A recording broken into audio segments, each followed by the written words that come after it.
right, this is Jpeg Draw, show number 210. First week of April 2018 here, Tim. And the weather is getting fantastic here. We'll probably have a short spring before it starts getting hot. But right now it is fantastic and allowing me to go walk in each night and get some exercise. And hopefully get out and shoot soon. Although I think Thursday, I'm off later this week. I've already signed up with Nikon. There's a little thing you got to fill out to send it in for repair. And she's going in for repair. I'm sending her this Thursday. So for the focus issues I've mentioned before, I'm just now getting around to that. Yeah, I know I mentioned a long time ago, just now getting around to it. And I usually have the grip on the bottom and all that. When I took the grip off, like, wow, this thing feels so small. I like it like this. This is really nice. Because the grip does, it adds the battery and adds the vertical shutter, but it makes it feel bigger and heavier and everything. So obviously I want to take all that off before I send it to them, because you want to send the bare minimum, and I'll take the lens off too before I send it to them. But that's going in the mail Thursday, and can't wait to get it back. And hopefully, what I always fear is that you send it in and they go, check that to us, nothing looked wrong. But, I tried to detail all the issues I had with it when I tried to solve it, and hopefully they will be able to redo it, because I can redo it with any lens. So hopefully, and whether it's on a tripod or whatever, so hopefully they'll be able to fix it and send it back to me before I go on my cruise sometime this summer. I just got a grip in the mail this past week. I finally broke down and bought one because my cousin had one and he let me borrow it, and I absolutely love it. Yes. Well, if you can get past this extra size, if that doesn't bother you, like my mom, she doesn't like the bigger camera because she has arthritis in her hands, and she wants something smaller and lighter. So she doesn't like that grip. But for me, I don't mind the extra size. I actually like the extra size. Right. And I definitely like the vertical shutter. So I like that. And plus it gives you more battery power. And if you're out shooting for, multiple hours, thousands of images, it'll let you do that. So, all right. So Tim, I got a question for you. Shoot. Are you right-handed or left-handed? I am right-handed. You're right-handed. I am in the right frame of mind. You're right-handed. And what eye do you put up to the camera? My right eye goes up to the viewfinder. So when you get the camera, you put it up to your right eye. Correct. Like that. Okay. And I think that's the way most cameras are designed, for you to put your eye up there. I should have warned you ahead of time. Hey, bring your camera with you. I have to have one somewhere around. Because here. Oh, I have a small one. Wait, let's see. Will this one work? I don't know. But when you do that, I don't even know if it works anymore. When you do that, so out in chat, and anybody listening later, what hand are you, right or left-handed, and then what eye do you put up to the lens? And for me, if I put my right eye up to it, I'm right-handed, but I shoot with my left eye. If you shoot with your right eye, doesn't your hand get in the way? So I'll tell you, seems weird for me. It's counterintuitive. I've never heard, and this may be because I just haven't checked, and so maybe all you guys already know, but I from what I have heard is that cameras are made for right-handed people, right-eyed people, and that way when you put your eye up to it, your nose is not smudging the back of the screen. Oh, yes. Because when I do that, my nose smudges the back of the screen, because I'm putting my left eye up there. And, then my right eye, leaving my right eye open, is kind of blocked by my right hand. So I do leave my right eye open sometimes, because you can still see some of like we're shooting a soccer field or something like that. You can still see some of the players and some of the action going on. But it's not as easy if you were shooting with your right eye and you have leaving your left eye open.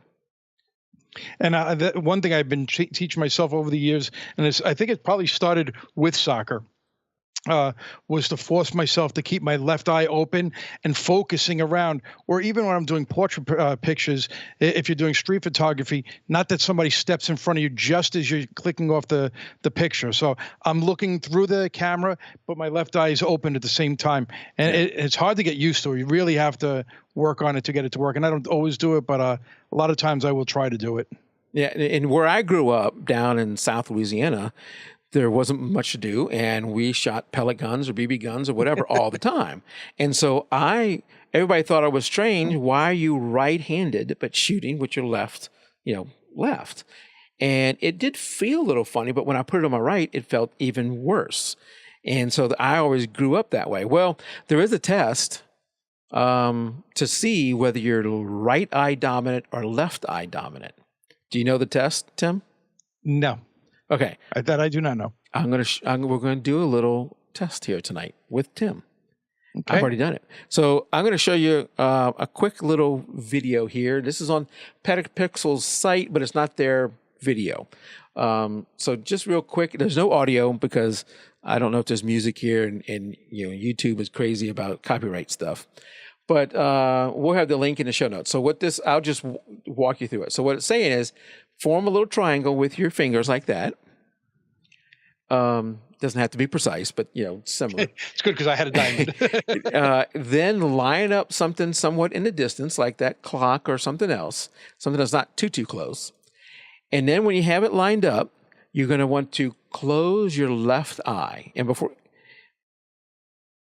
Oh, it's definitely right eye dominant. So, because when I close my right eye, it's what I was focused on is actually way outside the triangle. Yeah. So if you line it up, and then when you close your left eye, if the object stays in the center-ish, then you're right eye dominant.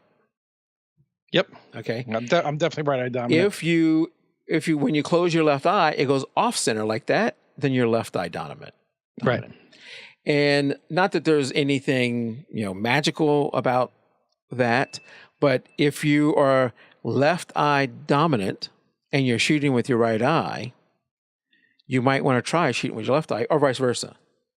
Well, I'm definitely going to have to try now.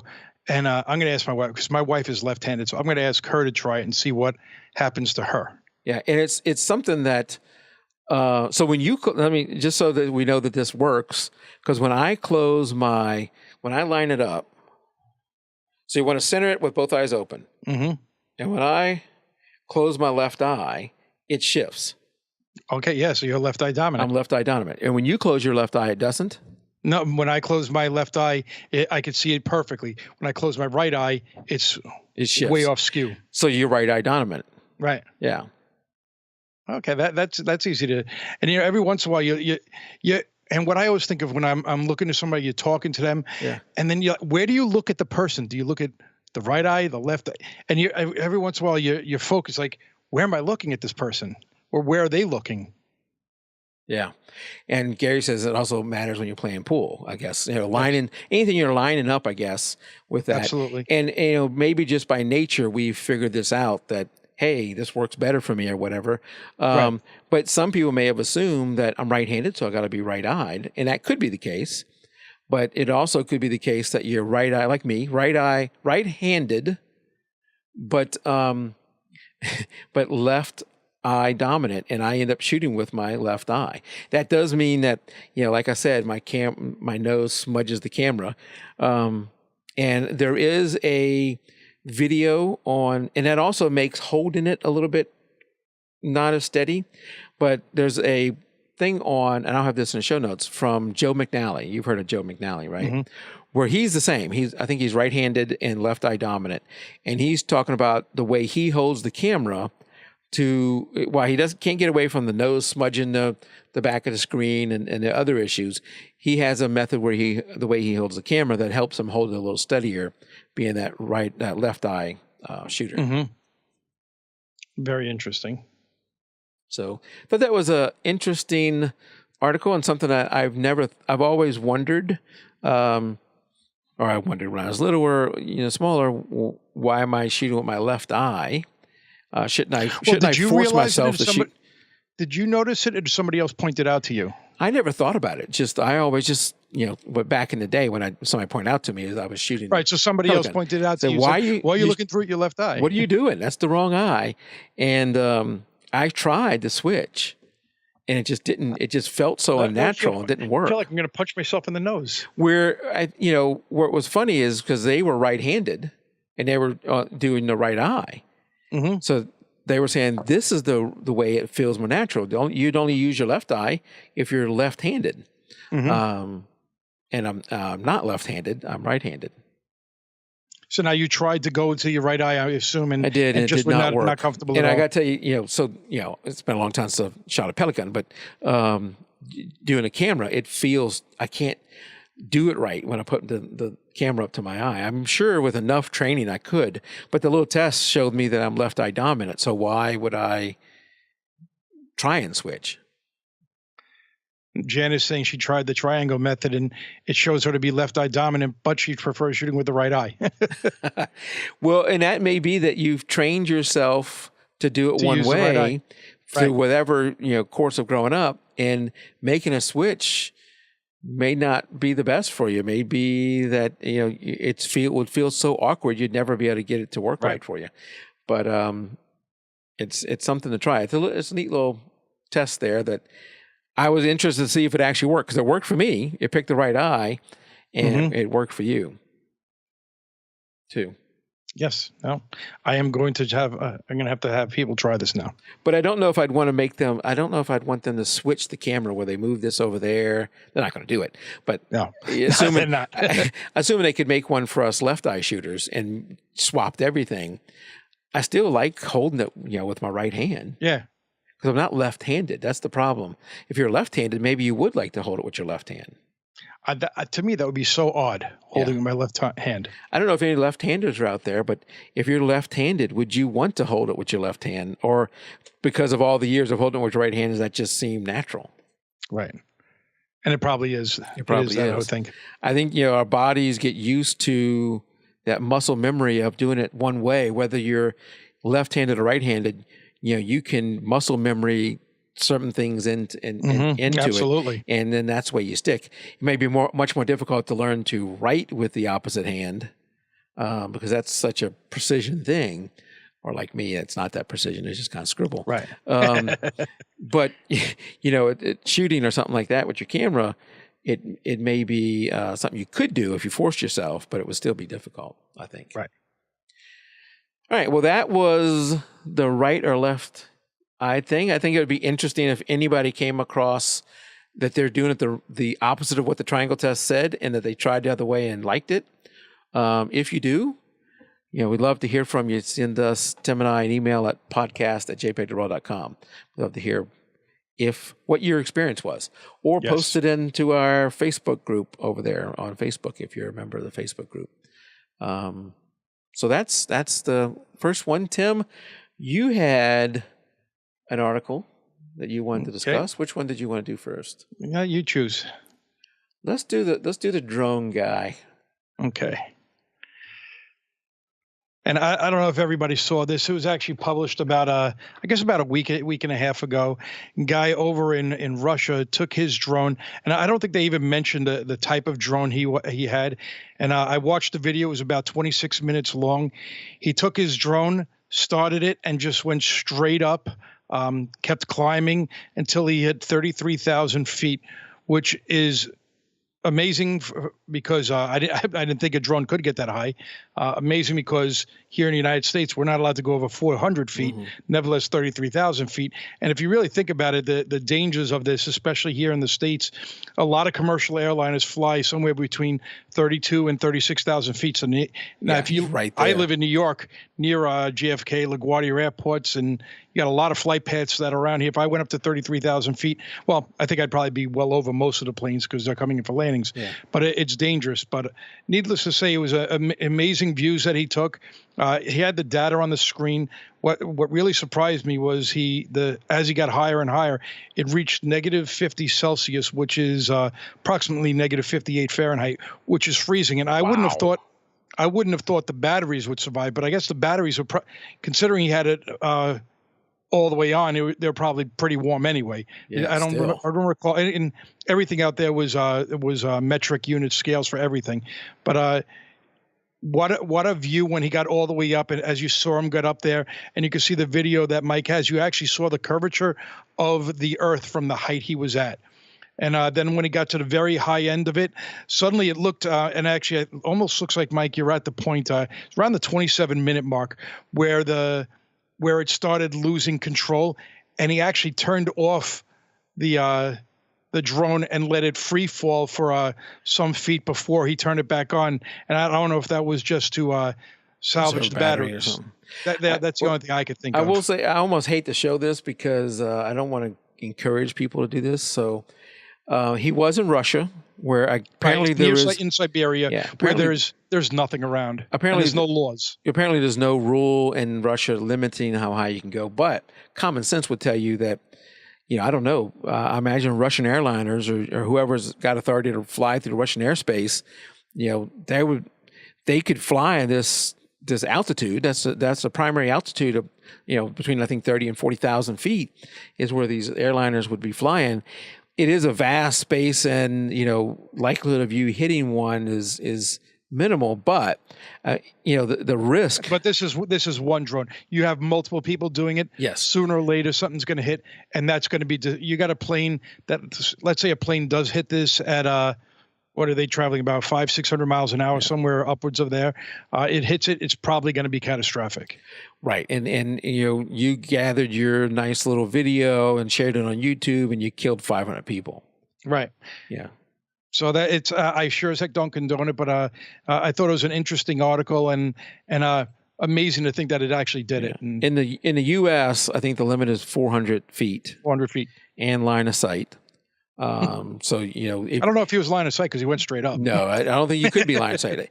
So matter of fact, when he landed it, now that I think about it, because he landed it right back by where he was, and it looked like he was wearing one of those first-person viewing goggles as well. Well, unless you have in the U.S., the rule is, and I'm not a lawyer, so if I'm saying anything that's wrong, don't come after me. Read it up yourself. But is that you got to be line of sight. And if you have the goggles on, you can't be line of sight. So, So what that would say is, if you have the goggles on, you have to have a spotter. Mm-hmm. If you're going by the technical letter of the law. Now, and I wanted to talk about this article because now the weather is starting to get better in certain parts of the country and here in the U.S. and eventually in other parts like where you live, Tim, and Christina lives. Hopefully it gets better. it eventually will be getting better. And maybe if you got a drone, you're going to be going out flying. Is to respect other people and respect the rules. Because while you may have fun doing this, you do this in the U.S. and you take down a plane, and not only have you killed all these people, but you may destroy the hobby and that kind of stuff. And killing the people is more of the issue here, of course. That risk is just not worth it. People like this that damage the hobby for other people. Exactly, because you don't even have to injure anybody, but people see this thing, and the authorities see it and see it's reckless, and you start getting a bad name for the hobby. Because if you're a responsible drone flyer, it can be a very fun hobby, and it could be, they take, they're 12. Mine has a 12 megapixel camera on it, and it gives you these options to take photos and video that you couldn't take with your regular camera. And I took mine out Sunday, and I got to tell you, when I get mine up, I've never gone even to 400 feet. I think the highest I've gone is maybe a little over 300. And at 300 feet, that little Mavic is hard to see. Oh, you cannot see it. Yeah. And that's why it's got a 5 mile. I think it's a 5 mile range, right? Yes, it can go. There's no way you could see it that far. There's no way you could see it. It's like, why have a 5 mile range? There's no way in the world. I don't think I could see it a half mile away, nevertheless 5. So part of the limiting factor for me is not just the law, but those things aren't cheap. And yes. I want to get a lot more use out of it before I start pushing it too far, because you lose that thing and there goes all that money. So if you're going to fly your drone, if you're going to get a drone, or if you already have one, you're going to be flying it as the weather gets better, fly it responsibly. Absolutely. All right. The next story I had, Tim, is this is up in your neck of the woods. Let's see if I can find this guy. Where is this guy? Uh-oh. Uh-oh. Do I not have him? All right, I'm going to have to... I thought I saw it this morning. No, it's the New York Street Photographer 50 years. Yep. It's the fourth one down. I see that. I didn't have the link pulled up. Oh. And now I don't have my keyboard in front of me, so hold on. Dadgummit. All right. So the next one I had up is up in your neck of the woods. Is this guy? He's been shooting in New York with a 1940s camera. Luis Mendez, I think is his name. Have you ever seen this guy up there? No. So apparently he goes out shooting every day. Wow. Yeah. So for the last 50 plus years, he's been shooting with his 1940s camera. It was a speed graphic press camera, and he wears like era clothes, so he tries to dress the part too. And he goes out and he shoots, and this camera is like a Instamatic type thing. It spits out the image and he hands it to people, and you can buy it from him, or he will take donations too. He's had to take some odd jobs here and there to make ends meet, but he makes a lot of his money from doing this. And I'm sure he's not wealthy, but he has earned and got a huge collection of street photos. He's taken street photos of people over the years. And he just, if you listen to this little video of his, this little interview that somebody did of him, he talks a lot about how he lives. He had a nice quote. He lives to take photos, or something like that. If I can't find it right now. But it's like, why do I breathe every day? Yeah. Somebody asked him, why do you go out and take photos every day? And he said, why do I breathe every day? Right. It's just in him that he does that. And I know maybe not people who are quite this committed, but I know I know a lot of photographers who photography is them. You can't separate them from photography. It's what they love doing. Oh, that's pretty cool. That's a big camera, and I think if I read the article correctly, the biggest problem he's running into is film. The film that he's using has been discontinued in 2016, so he's going to have issues with getting film for the camera. Yeah, that's sad. Obviously technology moves on, and for the people who stick with the old technology, it gets harder and harder over the years to keep that up. But he talks about, just like he's talking about there, he loves how people are amazed when he hands them the photo, and that feeling of joy giving that to somebody else.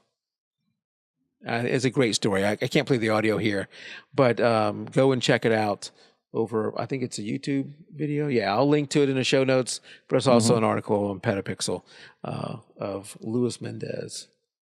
And that's cool. Maybe he's in different areas of New York. So if you're over there, and you see him, that'd be awesome. I know of two now, like feature people. That Naked Cowboy guy. Mm-hmm. I've definitely seen him. I've seen him a couple times. And then now Lewis. Yeah, I wonder where he is. The pictures they show of him are nondescript. I guess I'll have to look in the video and maybe I can recognize the area. I think he talks a little bit about he starts at different places. It's not always the same part of the city. Yeah. All right. There you go. That was I thought that was kind of inspiring to listen to him starting back in the 50 years ago. I mean, that's incredible. Oh God, to still be doing it. Yeah.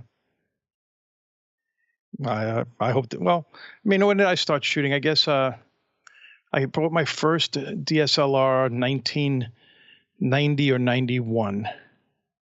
So I'm up over 25 years shooting. Not nearly like him though. Probably. Not like him. No, not like him. Not the dedication.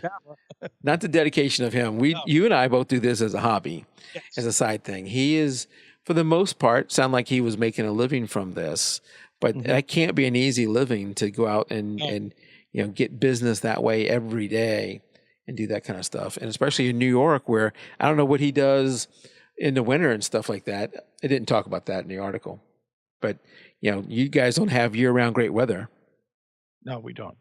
And not recently, that's for sure. All right. Moving on. You had something that I got the same email as you. Okay. One from the Lightroom Queen. and I pulled up. I don't know who out there is a Creative Cloud member. I am, and maybe you're just the Photoshop Lightroom, or you may be the whole suite. I'm the whole suite. And when I pulled up the Creative Cloud, it said there was no updates. So I updated it just a little while ago, and the both the Photoshop and the Lightroom CC or Classic CC I updated. I didn't bother installing the Lightroom CC. I had to tell Adobe Creative Cloud to check for updates, and when I did that, it came back and it pulled all that stuff in. Right. So if you don't see the updates, and I don't think it's huge updates unless this is something that really impacts you. But click that, make it do that, and it will do an update. And there's a lot of products that have an update. I didn't check out what the update is for each one, but when I looked, it was both Lightrooms, it was Photoshop, it was, I think, Premiere, and maybe After Effects, Adobe Edition, and some more. Actually, I have it. Hold on, I'll tell you. Photoshop, Illustrator, InDesign. I don't have InDesign loaded. Premiere, After Effects, Lightroom, both of them, and some others too. So, yeah, I did say Premiere. I don't see Edition. So if you're an Adobe Edition user, maybe it did not have an update. Anyway, let's talk about the Lightroom updates. And Lightroom Queen, we've had on the show before, she did go through some of the bigger updates that were in this. And one of the things I think I really have to say here is, seems like Lightroom has been or Adobe has been making a lot of changes recently to Lightroom.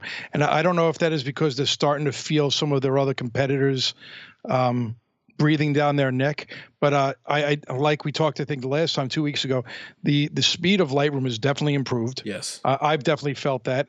And now you have this where I've dabbled in the profiles before and definitely the camera calibration, but it doesn't seem like they always had a lot of the lenses I had were in there. And that's probably because there's some older Sony and or Minolta lenses versus Canon and Nikon. It's like they have every single lens in there. But it seems like they're putting this more in the front, and the way Victoria talks about it is that it's now meant to select what you want to do first before you start editing. Right. So you want to pick a portrait or a landscape and then start editing your picture. Yeah, and AD's out there in chat, and he's in the process of moving, so we appreciate him taking some time to come out here. He's right now called 219 Gaming. Which is a YouTube channel of his. If you go and check it out, if you haven't checked it out before, and people like Luminar are they're innovating and they're coming up with stuff. If you're the Adobes of the world, whenever you're the leader, if you act like the leader, you won't be the leader forever. You will get picked off. Yes, you have to run scared all the time and continue to innovate, because the Luminars of the world, the On1s of the world, they're running scared. They're going to continue to try and innovate and come after you. And in the end, it helps out all of us consumers, because Luminar has come out with a great product. I own it. And they're going to continue to improve. And I know that sometime this year they talked about maybe doing the whole workflow deal. So maybe that's, AD can't tell us what's coming up, right, but we'll be looking for that. Maybe we'll have him come on and talk to us about it when it comes on. But tonight, let's talk about the Lightroom updates, because you mentioned, the order. And one of the first things you want to do when you import it is click the camera profile, right? Correct. And choose the camera profile. Because for me, I have, can y'all see this? I have this guy up here. This guy where I can create some of my own camera profiles when I go out and shoot, and other times you may want to use others. So I like to, I might have a different one. It's not always the same one that I'm shooting, but it's at the bottom. And I always like it to be, the main stuff I'm going to use, and then work my way down. So they move the profile from down toward the bottom of the panel. Right, where people probably never went. Yeah, whereas a lot of times, I might have forgotten to do it until I got later on. Crap. But they moved it up to the basic panel near the top, and she's showing it here, where you can see you already had the treatment, the color, black and white, and now they have the profile, Adobe Color, right there, and then these little four squares that you might just barely be able to make out in the video here. Right. Those little four squares, when you click that, it then opens up, some more little thumbnails to show you, by choosing which one you use, Adobe Color or Landscape or Portrait or whatever else, other ones you might have, what that's going to do to the image, how it's going to change the image. And then you can even, if you look over here, you can see little stars. So let's say you use a certain one the most, you can star them to make them easier to find. When you only have 4 or 5, it may be really easy to find, but as you grow and get more, you might, you might want to, put the ones that you like the most, to star them and use them there. Exactly. So she did talk a little bit about, this is almost sounding like presets. Right. Because, hey, what's the deal here? I already have presets. But she doesn't show an example here, but the one thing you can do with these is you can use them in a creative way too, not just for the normal way we used to use profiles. You can use them to give a certain look to an image, but then you can change the amount. So when you load a preset, so let's say I bought 80s presets and I load it. When you load it, it changes all the sliders. It changes the slide, whatever adjustments that were done in that preset to give it that look. It changes the sliders for that, and then you can go into those sliders and modify them a little bit. Maybe you want it to look a little different. Right. Maybe you're using that as a starting point. With these profiles, it doesn't change your sliders. So if you had added a little bit of color saturation here, or you had maybe changed your exposure a little bit, when you add this, it doesn't change those sliders. It goes over on top of it. Yes. Okay. So it's not really a layer, but it has that semi impact of like a layer, sort of. And then you can actually, change the power of it or whatever, the amount of it too, there.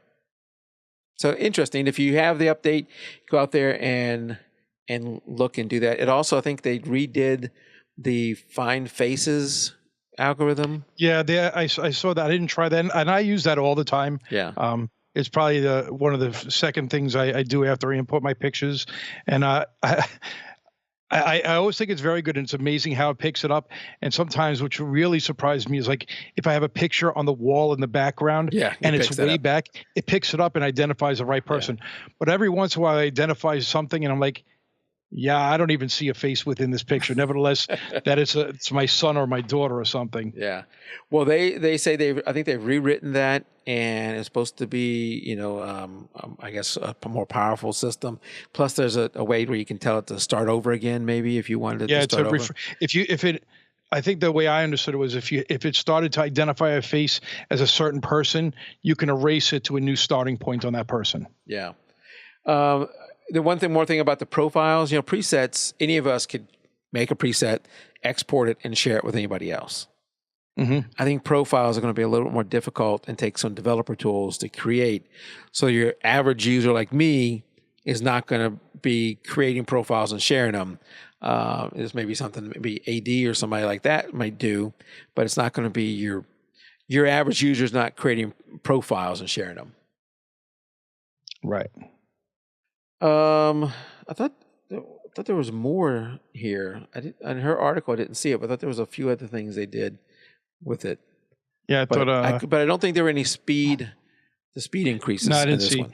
New profiles, changes to presets, filter on sync status, store originals on NAS. You can now select your NAS as a custom location for original photos, particularly useful when migrating from Lightroom Classic. Huh, that's interesting. Grain sliders, sharpening and noise reduction sliders, web gallery share options. Yeah, a couple of others. Yeah, I know they changed some of the Facebook APIs or something like that, but nothing for me. They do promise that there'll be more speed improvements coming up, and I look forward to that. I tell you that I've edited a couple of games, and that slowdown, I think I mentioned this before, the slowdown that I had mid-edit, or not mid-edit, multiple times during the edit, where I had to close out Lightroom and come back in, that's gone. So it's remained the same, basically the same speed throughout the whole edit, which was awesome. If you're suffering from that problem and had to close Lightroom, reopen it every now and then to keep your speed up, you'll be pleased by that being gone. All right, we'll get 2 more articles before we head into the end, and both of these are kind of fun articles, I think. And so up first, we'll do mine, and this is something I wanted to do this with my boys because I don't think I could convince anybody else to do it. But this is where they're taking I think it's a leaf blower. 250 mile per hour winds. Yeah, that's 250 crazy. mile per hour winds, a leaf blower, and like blowing it in their face and taking photos of that. And it's just, some of these looks are just incredible. If you have really small kids, you might not want to do this, but if you convince maybe your teenagers to do it, it's kind of funny to see what happens to your face. I'm sure somebody like me who's got a little bit more stuff in my face, it may make an even funnier look. But we'll just scroll through a few of these for humor. This one is not that funny because the guy on the right looks like he's just, I don't know, drunk. This lady definitely, you can see, the impact going on in her. That's hilarious. The next one doesn't even look like the same person. Yeah. This one is barely changed. I get her skin must be tight. Yeah. Her cheeks, definitely. This one, I think, is the first one we saw. Mm-hmm. This one, looks like she's in a rock concert. Well, yeah, but you can look at the hair, and I think my reaction would be to close my eyes too, because all that blowing in your eyes would be crazy. And then that one's pretty tame. That one looks like and you got the dog too, who's just turning her head away, saying, "I don't want any part of this." I'm not stupid. I'm not going to look into it. She almost looks like she's drunk too. Mm-hmm. And then this lady who, almost, if it wouldn't be for her left cheek, it would. She looked just unfazed. Be the hair blown up, right? Yeah. It's when they open their mouth and the air gets caught in the mouth. That's when it really does the deformation. All right, that's hilarious. All right, last up, Tim, you had an a feel-good story, I think. Feel-good story. And, I've heard of these kind of things in the past. This isn't the first one of these I've heard, but it's always interesting when these things happen. Why don't you walk us through this camera was lost at sea a couple of years ago, and during a cleanup in Taiwan, a group of school children were cleaning up the beach, and a little 11-year-old boy found something shiny and was covered completely in barnacles except for the screen there. And at first I thought that was the actual camera, but apparently it was in a waterproof camera housing, and you could see him holding it there. Yeah. And amazingly, if I was the company of this waterproof housing, I would want this picture for myself, because the camera was inside, completely sealed and still operational after 2 years. So they were able to power up the camera. They first, after deciding what to do with it, they weren't sure if they should actually look through the pictures because they felt like they were invading somebody's privacy. But then they finally decided with the school kids to go through it, and they found the pictures, decided to put them up on Facebook, and within 2 days after the picture or the post had gotten retransmitted and thousands upon thousands of people seeing it, somebody recognized one of the people in there as a friend, got in touch with them, and the person got in touch with it. They had been on vacation in Japan. They were scuba diving, as you could see in these pictures, and she apparently dropped the camera and lost it, and it floated. I guess the currents took it away 150 miles to Taiwan, where they found the camera, and they were able to get the camera back to the original owner, and they said it was perfectly functioning, nothing wrong with it. So you said floated. So did the housing keep it floating and it didn't sink? They didn't say that. Just that the friend noticed the photos, and that she was a student from a university, and it turns out she was vacationing in September 2015, 155 miles east of Taiwan when she dropped the camera, and then the camera itself traveled 155 miles to the west shores of Taiwan and was discovered two years later. So I wouldn't have thought that it would, but I guess it must have been somewhat buoyant. It obviously wasn't dropping like a rock. So I guess the current lifted it up and it got caught in the currents. That kind of distance, it couldn't have hit the bottom. And I don't know how deep the water is there, whether it would have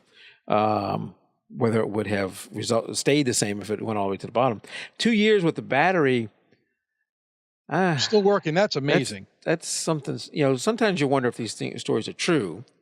Right. Or did they plug it in and it charged up? So now they're saying that's probably more likely, but it was a waterproof camera housing and inside was a fully functioning Canon G12 that immediately powered on. The batteries inside was still held to charge. I don't know. I wonder when they said that it was still held to charge, like when they charged it, or did it already still? But they wrote immediately powered on. Yeah, that may be. I don't know.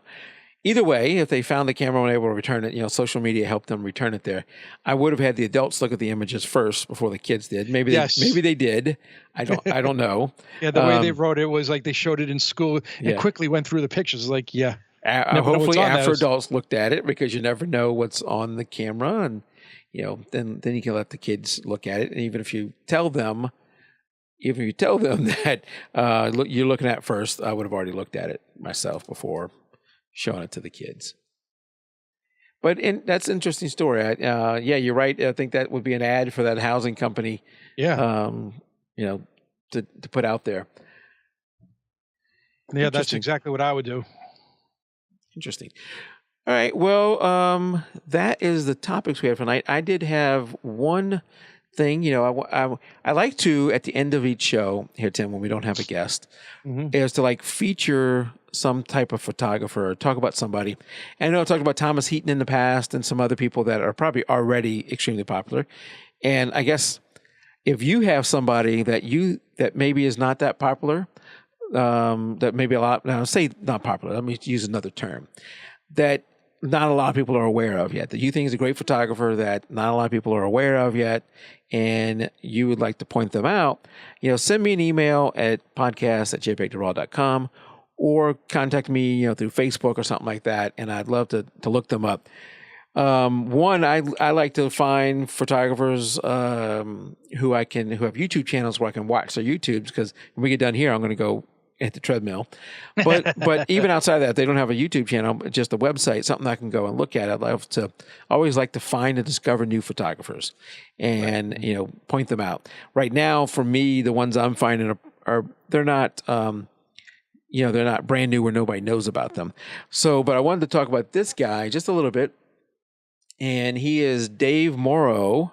If anybody has run across Dave Morrow, he does a website over there at davemorrowphotography.com, and he has a YouTube channel. And YouTube is what I've been watching of his YouTube videos, and while I'm on treadmill and that kind of stuff. And this is a guy who was a Boeing aerospace engineer, making a six-figure income, which I guess six-figure income could be exactly $100,000. Or it could be $999,999. But let's just say it's somewhere in that group. And what am I looking at? Dave is great. Oh, I was looking on our Facebook, and Greg says Dave is great. Yes. And so, because I forgot to watch our website. Hopefully nobody's watching over on the website, because if you are, I've missed you. Dave he has quit his income, where he's making at least $100,000 a year, was making that. And now he travels and does, location, landscape photography, lives out of I think he has a Nissan Pathfinder or something like that. Nissan Pathfinder, if I remember right, where he lives out of that for most of the year. Maybe it wasn't a Pathfinder, but it's something like that. Lives out of that for like 9 months out of the year and travels across the country. He might go to some place and spend, 6 weeks there because he wants to get, all these photos. And I think he does all his video with GoPros, and he walks through a lot of how what he's looking for when he's shooting and what he's shooting. So if you're into landscape photography, he's a great guy to follow over there on YouTube and on his website. I think, if you want to know more about him, he does even, I think, workshops and stuff like that. But I'm watching one right now. I'm actually going to watch it when I get on the treadmill, and how he makes money now, because I doubt he saved up enough money to live off. When you make this change and go from a steady job making probably health care and steady income and everything else to flipping over and doing photography full time, you got to find a way to earn money from it. Right. And so yes, sooner or later. I don't know how many workshops and stuff he has, but generally, a lot of photographers, especially with what he's doing, the way he talks about how he goes and spends 9 months out of the year doing this kind of stuff, he might, I don't know how much time he has for workshops, so he's definitely not doing them all the time. Mm-hmm. But anyway, he quit back in 2015. He's been doing this, and let's see, there's his YouTube channel, which just search for Dave Morrow, Morrow. Greg out in chat says Dave is great. Check out Olaf Photo. He's pretty good. So yes, every time I mention something like this, people mention different names, and I love that. And so I get to go out and check them out and and have more stuff to look at. But give Dave a look and like his YouTube channel if you're into that, or contact him if you want to. All right, so that's all I had for tonight, Tim, and we're near getting toward the end. But as we wrap this up, let's talk a little bit about Jpeg Draw. And we just entered, April 3rd, just entered the April photo contest. We're just wrapping up the March one, starting round 1 of the voting, and we'll be announcing a winner before long. If you want to enter, there's 2 ways to do it, either through our website at jpegdraw.com/contest, where you have both ways to enter, both the regular group or the beginner group. And this month, the theme, although that says March, is that right? Let's refresh that. There we go. How about that? That's funny. I guess it just had the cache out there when I pulled it up. It's not March, it's April. And the theme for April is open. We did do a theme from both of the groups for March. And I think this is what generally happens, Tim. There's lots of interest and because I'll put 4 or 5 items out there. What do you want? You want to do this, this, and this, and this. Mm-hmm. And there's a lot of feedback on people voting on what they want to do. And I think it's the idea of, hey, let's do this theme or let's do that theme. And I love themes. Themes are great. But what ends up happening is when you actually go out and do it, you end up getting stuck in, I can't really think of something. Or maybe the theme was outdoors and it's snowing and stormy where you were the whole month, so you couldn't go and do it.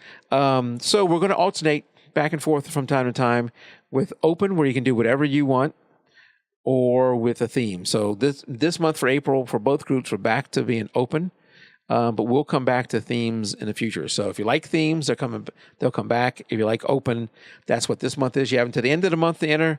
And if you can enter through the website, like I just said, or you can go to either of the Facebook groups and enter there. The album is pinned at the top of the page in both groups, and the links to them are right here at the bottom of that article, or you can just go to Facebook and search for Jpeg Draw.